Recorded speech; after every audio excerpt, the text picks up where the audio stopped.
Hey guys, welcome back.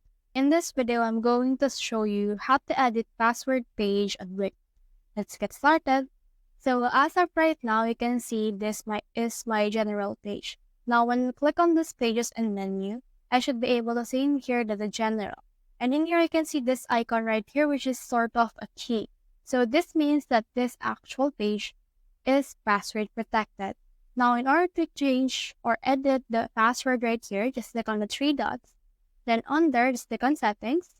Under the settings, just click on permissions, and in here you can see your page password. Now, just click on that specific one, and you should be able to set in a new password. So, for example, let's set in here a new password that we want, which is ship. And then in here, it should be edited as well. So as of right now, let's just head over and publish this change that we have made on our password page.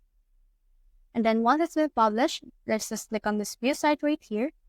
Then under that, as you can see, home page is actually accessible. But when we click on this general right here, we can see that this page is password protected. So let's just put in here our password, which is sheep.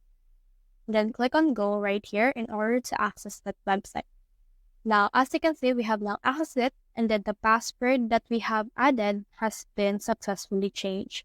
So that's the whole process. If you have found this video helpful, simply leave a like below or subscribe because it helps me reach more people. See you soon.